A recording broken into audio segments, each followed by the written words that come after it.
Escovado, aparado, penteado, este bigode é assim, bem tratado todos os dias. Afinal, faz parte do rosto e da vida de António Ponces de Carvalho desde muito jovem. Eu comecei a lecionar com 16, portanto achei que o bigode podia parecer assim um bocadinho mais velho e achava graça este bigode revirado. Símbolo de masculinidade, os pelos faciais são mais ou menos assumidos conforme as épocas e as culturas. Este bigode é um caso de resistência, mas hoje em dia está longe de ser exceção. O bigode e a barba estão definitivamente na moda. Foi a nossa agência de Milão, a Maristela, que disse: vocês agora daqui a há uns anos atrás, disse: vocês deixam crescer o cabelo e a barba e vão voltar a trabalhar outra vez como deve ser. Nós seguimos o conselho dela e aconteceu desta maneira. Eu gosto deste look, é uma simbiose entre eu gostar e poder trabalhar com ela. Houve uma altura que eu comecei a reparar realmente que toda a gente começou a usar barba e bigode. E hoje em dia até se estiliza a coisa. Foi por piada a passagem de ano, entanto juntou-se tudo e a namorada. E agora tem. Daí a estar sempre um pouco mais sério. Se bem que a minha mãe em casa depois dá-me na cabeça que não gosta que eu tenha barba, parece um talibã, mas como a namorada gosta, a opinião dela é que prevalece. O bigode até dá bastante trabalho, porque para acertar as pontas e ficar, o meu por acaso é um bigode sedutor. Se em alguns casos a barba simplesmente resulta da preguiça em fazê-la todas as manhãs, quem a assume rapidamente percebe o trabalho que dá mantê-la bem aparada. Quem é homem sabe disto, que quando começa a crescer, começa a arranhar, começa a dar aquela comichão, sabes? Porque os pelos começam a se entrelaçar. Então tu, para não teres essa comichão, tens que a pentear.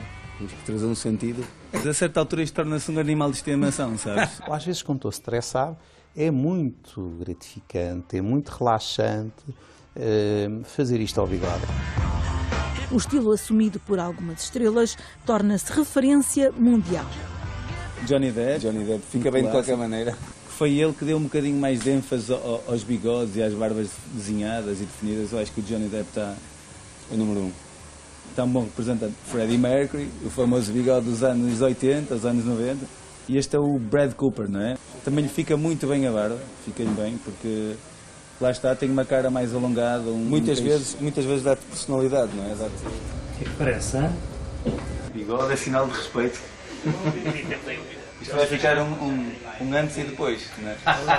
Era raro aparecerem jovens, por exemplo, para fazer a barba à navalha, mas hoje em dia é muito normal, não só para fazer a barba à navalha, como para aparar a barba, ter os bigodes, voltou a estar um pouco na moda. Esta é uma navalha de lâmina descartável, mas há 30 ou 40 anos os instrumentos eram outros. E há quem faça questão de manter os velhos hábitos. Gil Brandão é um desses casos. Hoje há uma tendência para a barba, mas também há uma tendência para o regressar, digamos, à navalha e às máquinas de barbear. Fazer a barba à antiga exige a destreza e a paciência que as imagens demonstram. Isto é um sabão duro. Enquanto preparo as lâminas, deixo ficar 1 minuto a amolecer. Portanto, a máquina está pronta para trabalhar o sabão. Uma boa espuma é importante porque vai permitir um acolchoamento, porque o próprio pincel vai levantar os pelos, vai esfoliar a pele e vai fazer com que a pele fique mais sã, mais limpa. Umedece-se a pedra e passa-se. Finalmente, um aftershave. Quando a barba ou o bigode são feitos com rigor, há todo um ritual a cumprir. Ajudar a abrir os poros. Depois é só escolher o estilo que melhor se adapta ao rosto e à personalidade de cada um.